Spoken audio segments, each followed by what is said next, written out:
বাংলা সহ সারা বিশ্ব বাংলা সর্বভারতীয় সকলের উদ্দেশ্যে আমি কয়েকটি কথা নিবেদন করতে চাই। আজকে 24 তারিখ, সম্ভবত 4 তারিখে কাউন্টিং হয়েছে। এই 20 দিন মুখ বুঝে সব কিছু সহ্য করেছি। শুধু আমি নয়, বাংলার মানুষ, তৃণমূল কংগ্রেস কর্মীরা, যারা রাষ্ট্রীয় সন্ত্রাসের বলি হয়েছেন, 12 জন মানুষ মারা গেছেন, খুন হয়েছেন, আত্মহত্যা করতে বাধ্য হয়েছেন, সবাইকে জোর করে পদত্যাগপত্র লিখিয়ে নেওয়া হচ্ছে, ইলেকটেড বডিগুলোকে কাজ করতে দেওয়া হচ্ছে না। কলকাতা কর্পোরেশনের মতো বড় কর্পোরেশন, যাদের জল, রাস্তা সহ বিভিন্ন ডেভেলপমেন্টের কাজ, প্রত্যেকটা মিউনিসিপ্যালিটিতে ইলেকটেড বডিকে অস্বীকার করে টোটাল প্রশাসনিক রাষ্ট্রীয় সন্ত্রাস চলছে। আমিও একদিন প্রশাসন চালিয়ে এসেছি। আমি জানি প্রশাসনের কি কাজ, দলের কি কাজ, আর উন্নয়নমূলক বোর্ডগুলোর কি কাজ। আমাদের সময়েও প্রায় 30% পঞ্চায়েত অপোজিশনের ছিল, এবারেও জিতেছে তারা। ওই তাদের পঞ্চায়েত অফিসে তো আমরা কখনো তালা দিইনি, তাদের জেলা পরিষদ অফিসে তো তালা দিইনি, তাদের পার্টি অফিসে তো তালা দিইনি। সেন্ট্রাল গভর্নমেন্ট শুধু ক্ষমতায় ছিল বলে তারা যে পুলিশ প্রোটেকশন পেয়েছে, আমাদের সহকর্মীরা কখনো পায়নি। শুধু সেন্ট্রাল গভর্নমেন্ট পাওয়ারে ছিল বলে 5 বছর আমাদের সব ডেভেলপমেন্টের টাকা আটকে রাখা হয়েছিল। আজকে এগুলো জলের মতো পরিষ্কার। আমি সব ডিটেলসে না গিয়ে আজকে আপনাদের কাছে একটুকুই আমি বলতে চাই, একটা নির্বাচন হয়ে গেল, আমরা কি দেখলাম? এটা কি সত্যিই নির্বাচন হয়েছে, না নির্বাচনের নামে প্রহসন হয়েছে? প্রথম কথা, কোনো রাজ্যের লজিস্টিক ডিসক্রিপেন্সি বলে কোনো কিছু এসআইআর হয়নি, একমাত্র বাংলা। সেখানে জেনে শুনে 60 লক্ষ লোকের নাম বাদ দেওয়া হয়েছিল, প্লাস আরো 58 লাখ। তার মধ্যে লড়াই করে আমরা 32 লক্ষ লোকের নাম তুললেও 27 লক্ষ, এবং পরে বিজেপি জমা দিয়েছিল আরো 7 লক্ষ, 34 লক্ষ সংখ্যাটা হয়, প্লাস 58 লক্ষ। তার মানে 58 আর 34 যদি আপনারা দেখেন, প্রায় 1 কোটির কাছাকাছি চলে যাচ্ছে। এই 1 লক্ষ, হ্যাঁ 1 কোটির কাছাকাছি চলে যাচ্ছে। তো এবার আপনারা আমাকে বলুন, এত কাউন্টিং রিগিং করা, ইভিএম মেশিন রিগিং করা, আমাদের কাছে স্পেসিফিক খবর আছে সেন্ট্রাল ইলেকশন কমিশনের অফিস থেকে ডেটা হ্যাকিং করা, বিভিন্ন সূত্র মারফত, বিভিন্ন মানুষ মারফত, বিভিন্ন অর্গানাইজেশন মারফত খবরগুলো কানে আসছে একটা একটা করে।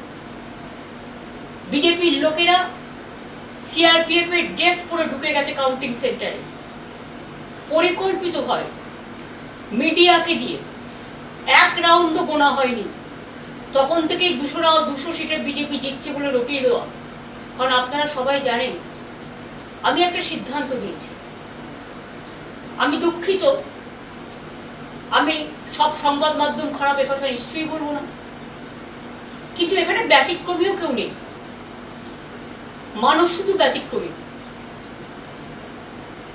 আজকে যদি আপনারা জিতেই থাকে,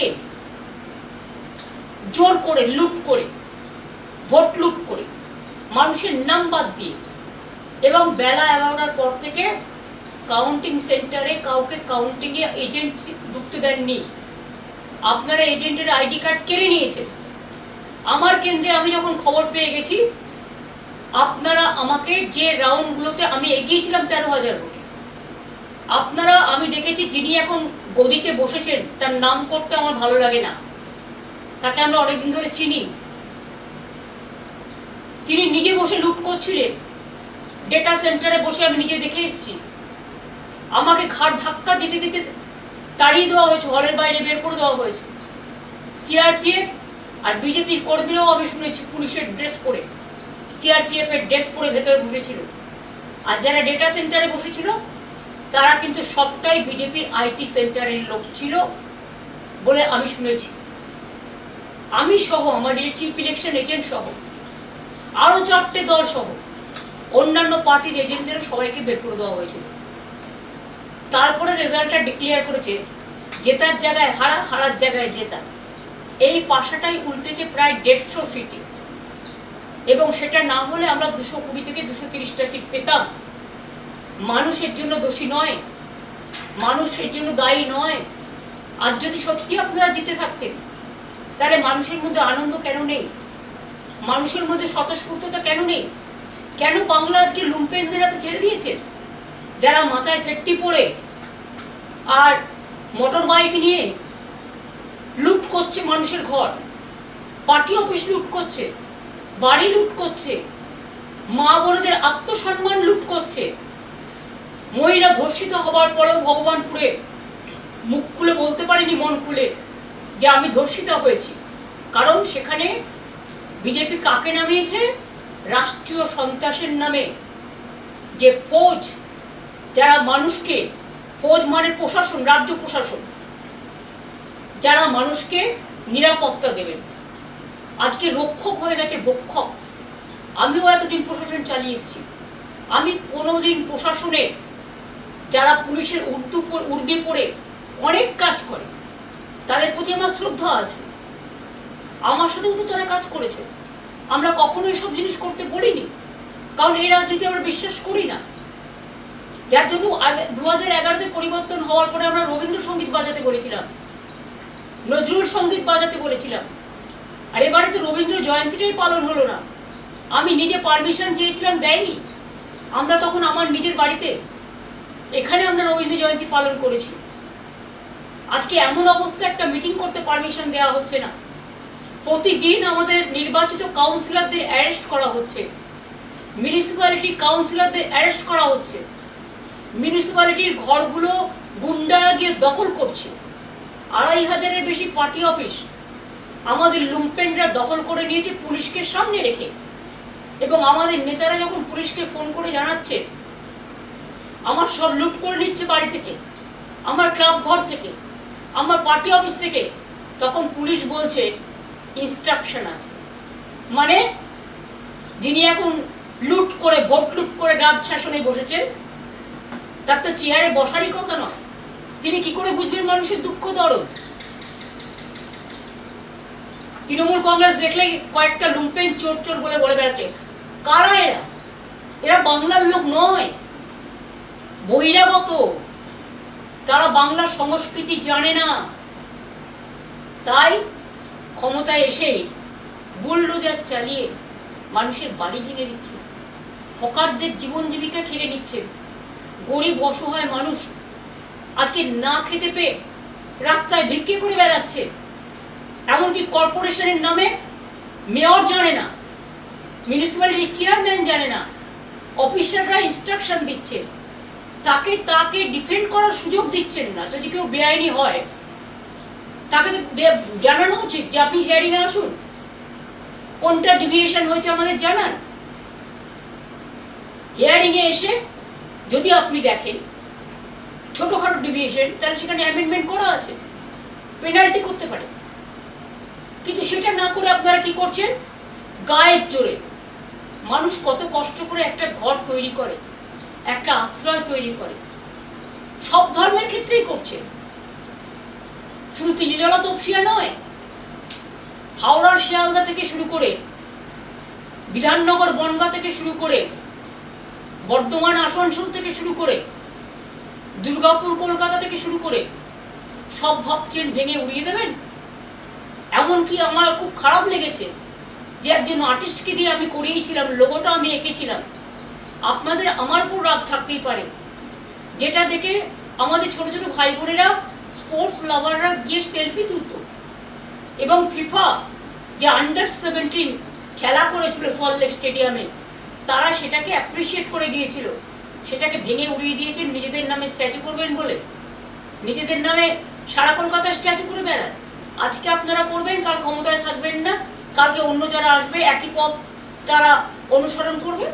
ওই আমরা তো এটা করিনি। আমরা তো লেনিনের মূর্তিতে হাত দিইনি, আমরা তো স্ট্যালিনের মূর্তিতে হাত দিইনি, আমরা তো চার্চিলের মূর্তিতে হাত দিইনি, আমরা তো শ্যামাপ্রসাদ মুখার্জির মূর্তিতে হাত দিইনি। যদিও আমরা জানি যে তারা বিভিন্ন বিরোধী দল বিলংস করে, তা সত্ত্বেও তার কারণ এটা যার যার নিজস্ব আদর্শ, নীতি বা রুচির উপর নির্ভর করে।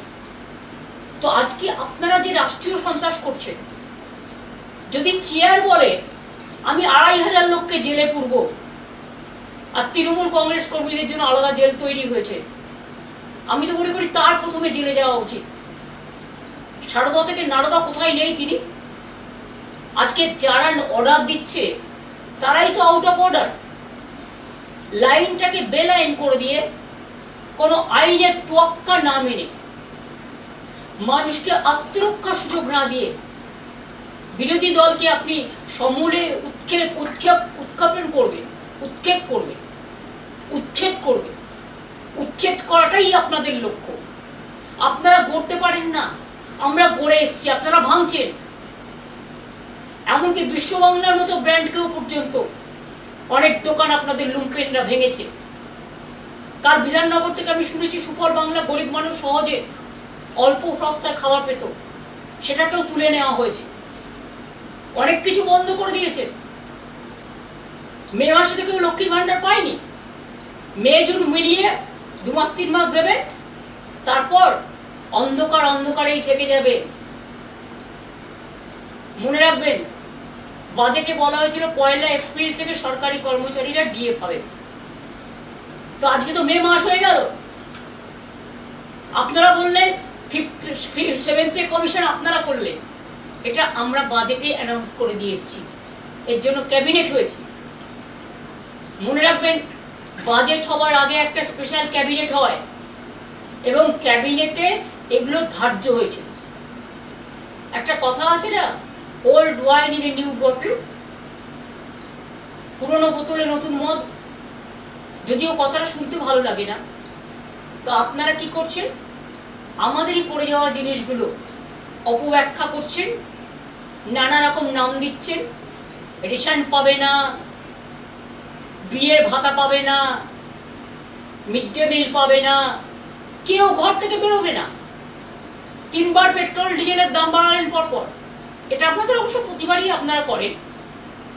তো মানুষ বাইক চালাবে না, মানুষ স্কুটার চালাবে না, মানুষ গাড়ি চালাবে না, মানুষ বাসে উঠবে না। তো চ্যারিটি বিগিনস অ্যাট হোম।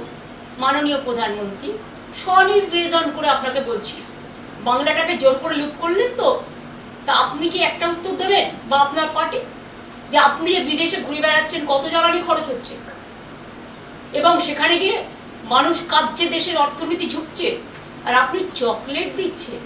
চকলেটটা ইটালিকে না দিয়ে, ইটালির প্রধানকে না দিয়ে বাচ্চাদের দিতে পারতেন। বাচ্চারা চকলেট খায়। হ্যাঁ, অবশ্যই এসব জিনিস তো আপনি ভালোবাসেনি, আমরা সবটাই জানি, কিন্তু আমরা কোনোদিনও পার্সোনাল ব্যাপারে যাইনি, তাই পার্সোনাল ব্যাপারে অ্যাটাক করিনি। এটা কোনো রাজনৈতিক সৌজন্যতা নয়, কারণ আপনাদের দল কাপুরুষতার দল, আর আমাদের দল বাংলার সংস্কৃতি মেনে সম্প্রীতির দল। আজকে আপনারা কখনো মাইনরিটিসদের সব ফান্ড বন্ধ করে দিয়েছেন, যেমন ইমাম ভাতা বন্ধ করেছেন, পুরোহিত ভাতা বন্ধ করেছেন। তারা ভাতাটা ধর্মের জন্য পেত না, বুঝে রাখুন। আমরা যখন ক্ষমতা এসছিলাম, জেনে রাখুন, তখন একটা পোলিও কেস হয়েছিল হাওড়ায়, এবং সেই জন্য ভারতবর্ষ রেড লিস্টেড হয়ে গেছিল, ব্ল্যাক লিস্টেড হয়ে গেছিল। তারপরে সমস্ত সমাজকে বোঝানোর জন্য তাদের মানুষকে সচেতনতার কাজ করানো হতো, যে আপনি পোলিও ভ্যাকসিনটা নিন, আপনি বাচ্চাদের ভ্যাকসিনটা দিন, আপনি ইনস্টিটিউশন ডেলিভারিতে আসুন, আপনাদের ছেলেমেয়েরা পড়াশোনায় এগিয়ে যাক, শিক্ষার মান উন্নত। এই জন্য করা হয়েছিল, সোশ্যাল ওয়ার্কে তাদের কাজ করানোর জন্য। আর মনে রাখবেন, কেউ আপনাদের উপর নির্ভর করে চলে না। আপনাদের তো এইসব খুচখাচ টাকার প্রয়োজন নেই, কারণ আপনাদের তো আর দেশের সব টাকাটাই যে আপনাদের সম্পদ হয়ে গেছে পার্টি। সোনা কিনবেন না, গাড়িতে চড়বেন না, দোকানে যাবেন না, রেস্টুরেন্টে যাবেন না, শুধু সন্ত্রাস চালান। মানুষের মুখ বন্ধ করুন, মানুষের কণ্ঠরোধ করুন। রাষ্ট্রীয় সন্ত্রাস যত চলছে, মানুষ হাহাকার করছে। কেন সন্ধ্যেবেলায় এখন লোক ভয় বেরোয় না? আগে তো কলকাতায় রাত 2টা পর্যন্ত মেয়েরা নির্দ্বিধায় নিঃসংকোচে সাংস্কৃতিক কর্মসূচি করত, ক্লাবে যেত, রেস্টুরেন্টে যেত, জন্মদিন পালন করত, উৎসব পালন করত। আজকে সব উৎসবের মধ্যে সীমারেখা টেনে দিচ্ছে, ভাগাভাগি করে দিচ্ছে। ঠিক আছে, মুসলিমদের আপনারা পছন্দ করেন না জানি আমি, তাই তারা তাদের উৎসব পালন করতে পারবে না। আজান আপনারা চান না, ঠিক আছে, আপনারা একটা কাজ করতে পারেন, ডেসিবেল সাউন্ডটা লিমিট করে দিন, যে 65 ডেসিবেলের বেশি আজানেও হবে না, ভিআইপি গাড়িতেও হবে না, এলআইপি গাড়িতেও হবে না, ডিজেতেও হবে না। সবার জন্য একই রুল। আইনকে বেআইন করবেন। Law cannot be discriminated between one to another. মনে রাখবেন, আর্টিকেল 14 যেমন আছে সংবিধানে, আমাদের কোডে, আমাদের লয়ে আর্টিকেল 19 আছে, আর্টিকেল 21 আছে। একবার পড়ে দেখেছেন আইনগুলো কি বলে? আপনার কারো অধিকার কারবার অধিকার আপনার কেউ দেয়নি। দেশ চলে গণতন্ত্র মেনে, সংবিধান মেনে। দেশটাকে এইভাবে দুর্লভলুণ্ঠিত করে, ভুলণ্ঠিত করে, অত্যাচারিত করে, কুৎসিত চেহারা, কদর্য চেহারায় নিজেদের মনগুলোকে এক একটা স্তূপাকার জঞ্জালে পরিণত করেছেন। এখন তো জঞ্জাল থেকেও ভালো জিনিস তৈরি হয়। মনের জঞ্জালটা একবার পরিষ্কার করবেন। তৃণমূল কংগ্রেস কর্মীদের 2,500 অফিস ভেঙেছেন, কাউন্সিলরদেরও অ্যারেস্ট করেছেন। যে সুদীপ পোলে বেহালার বরিশা ক্লাব তার সাথে যুক্ত, এবং পহেলগাঁওতে যখন মারা যায়, শহীদ হয়, বীর শহীদ, তখন ওই পহেলগাঁওয়ে যে বাবা মা, বৃদ্ধ বাবা মা, তার দেখাশোনা করে কিন্তু সুদীপ পোলে। তাকে আপনারা কালকে রাত্রিরে হঠাৎ করে অ্যারেস্ট করলেন, কি না তো এক্সটর্শন কেস। দুজনকে বসিয়েছেন এখানে। তারা কারা? আমি নাম করতে চাই না, আমার লজ্জা লাগে নাম বলতে। তারা নির্বাচন পরিচালনার দায়িত্বে ছিলেন। একজন বাংলার সিইও আর একজন ডেপুটি সিইও হয়েছিলেন। এলাকায় গিয়ে গিয়ে ত্রাস সঞ্চার করেছেন। ইলেকশনের আগে থেকে কাউন্টি পোলিং এজেন্টদের অ্যারেস্ট করেছেন, ডিএমদের চমকেছেন, এসপিদের চমকেছেন, যা ইচ্ছে তাই করেছেন। বাংলা থেকে 500 অফিসারকে বাইরে পাঠিয়ে দিয়েছেন।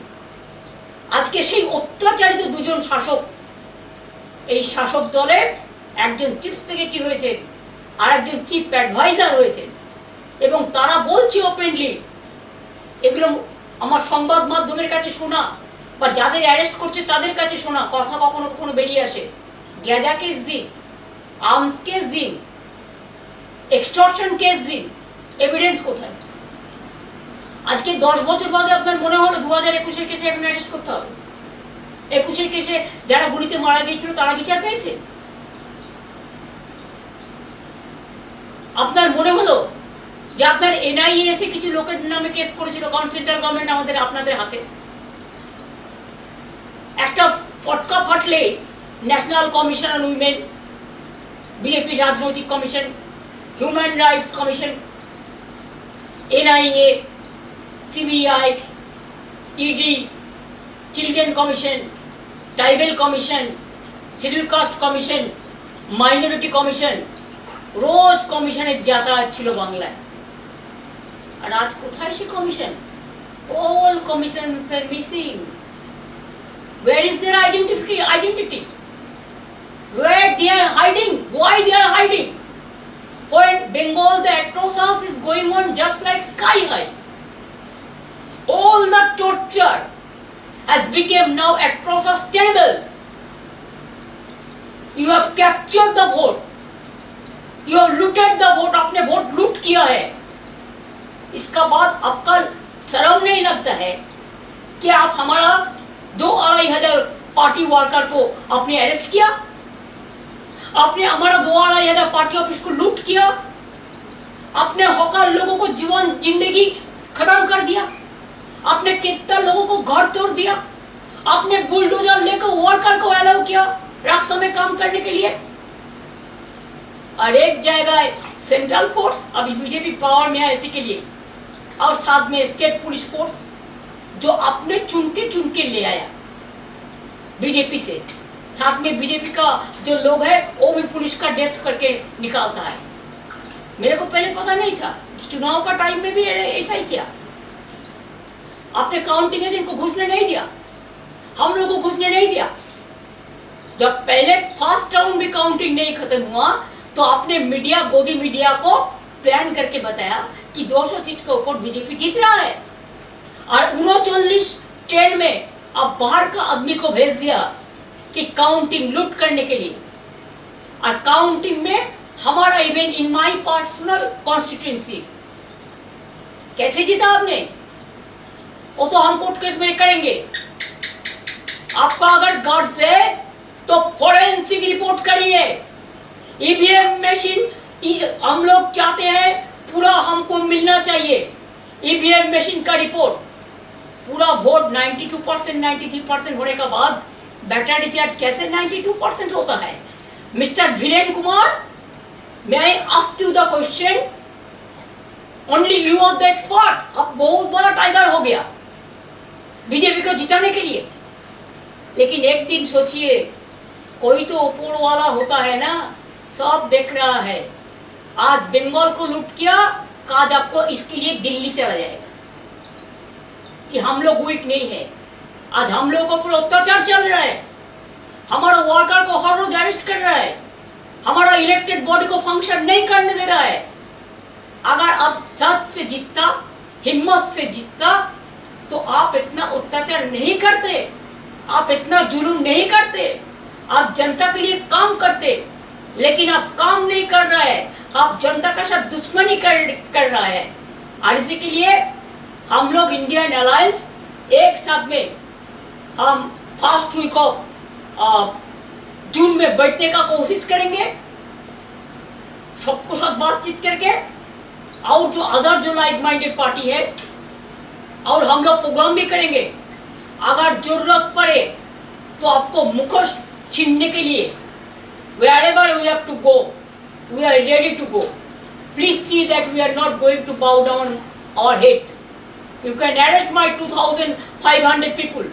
You can loot at my party office.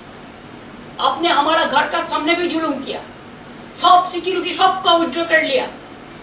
लेकिन आपका जो लीडर लोग है, आप 10 साल से एक एक आदमी को 20-20 करके सिक्योरिटी देके रखा है। आप पहलगांव में सिक्योरिटी नहीं दे सकता है, आप दिल्ली में जब इंसिडेंट होता है सिक्योरिटी नहीं दे सकता है। लेकिन आपका सब सेंट्रल फोर्स आप बीजेपी को गार्ड करने के लिए रख दिया है।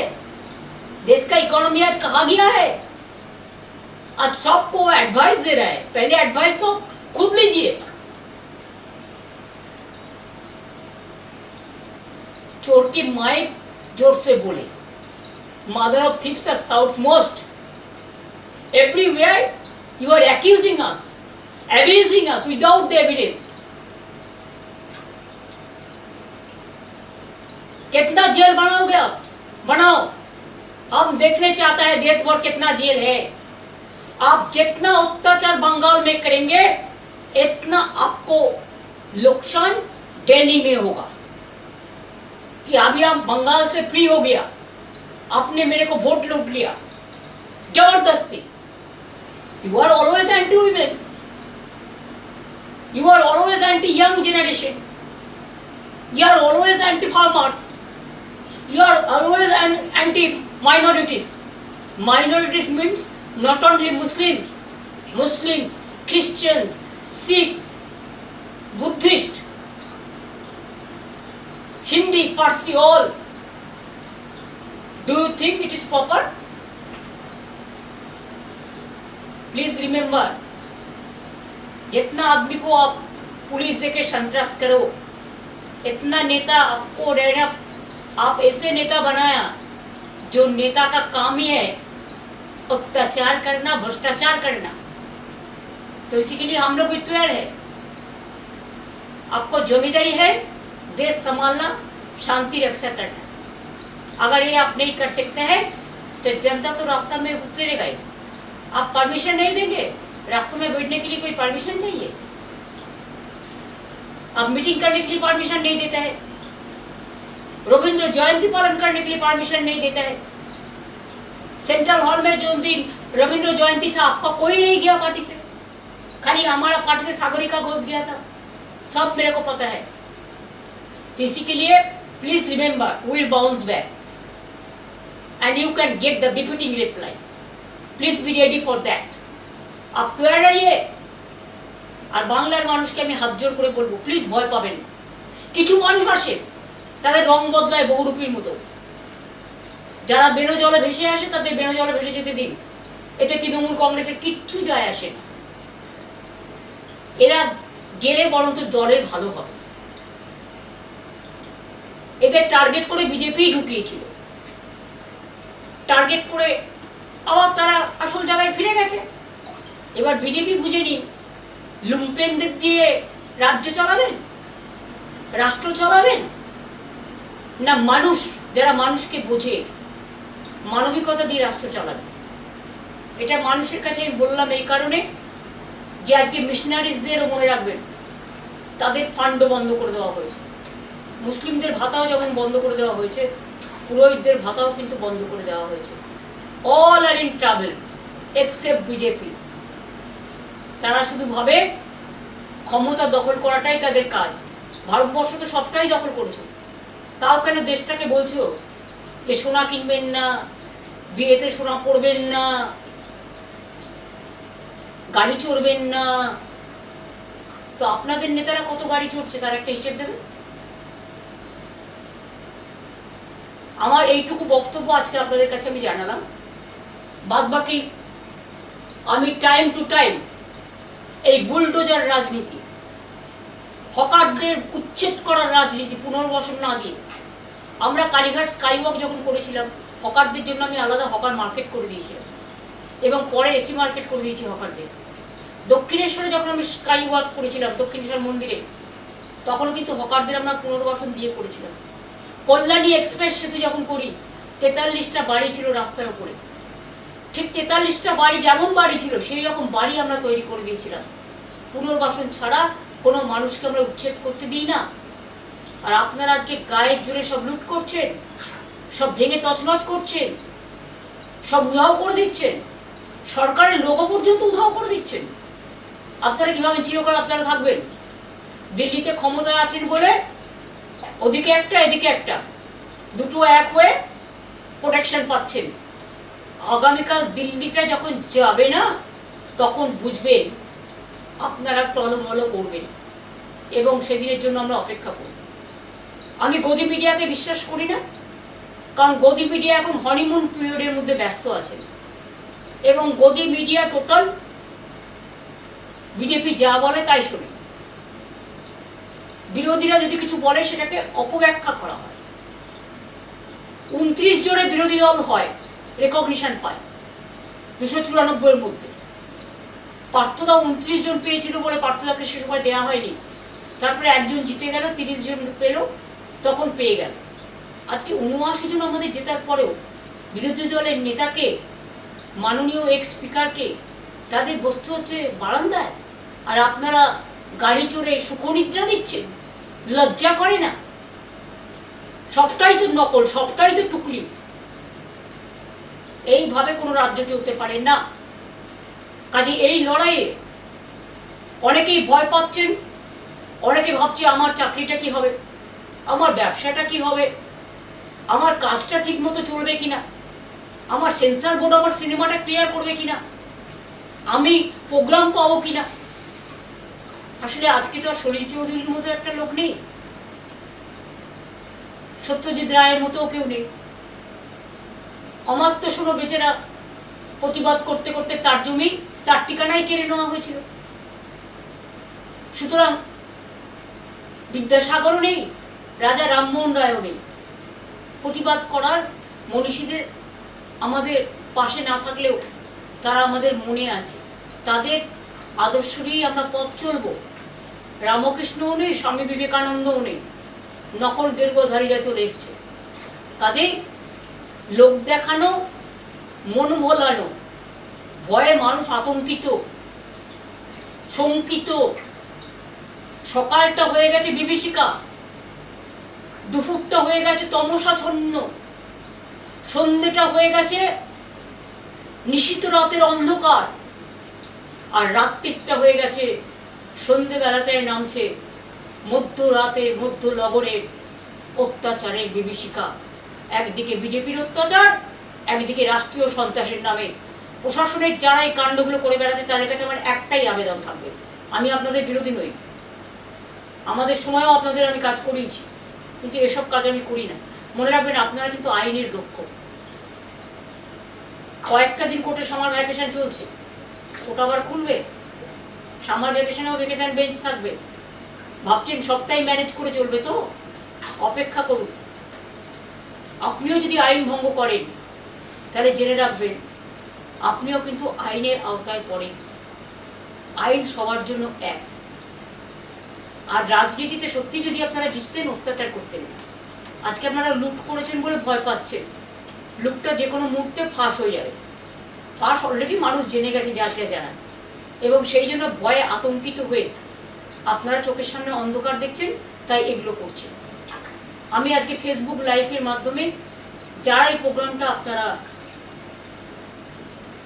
ওয়াচ করছেন, বা আগামী দিনে যদি আমায় কিছু বলতে হয় আমি ফেসবুক লাইভের মাধ্যমেই বলবো, সেটা আপনাদের আমি আগে জানিয়ে দেবো। আজকে একটু জানাতে দেরি হয়েছে, আমি আপনাদের আগেই জানিয়ে দেবো।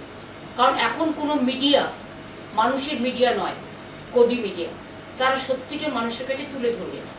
কাজে আমার অস্ত্র আমার ফেসবুক লাইভ, আমার ফেসবুক ফেস টাইমটা দেখবেন, ফেসবুক লাইভটা দেখবেন, পার্টির টুইটারটা দেখবেন, পার্টির হ্যান্ডেলগুলো দেখবেন। সেখানে আপনারা আমাদের যে মতামত, সেই মতামত জানবেন। আর মানুষের জন্য এই রাষ্ট্রীয় সন্ত্রাসের বিরুদ্ধে আইনের লড়াইয়ে আমি নিজেও কাঁধে কাঁধ মিলিয়ে লড়াই করব। আমি দেখব ভারতবর্ষের সংবিধান বড় না বন্দুকের নল বড়।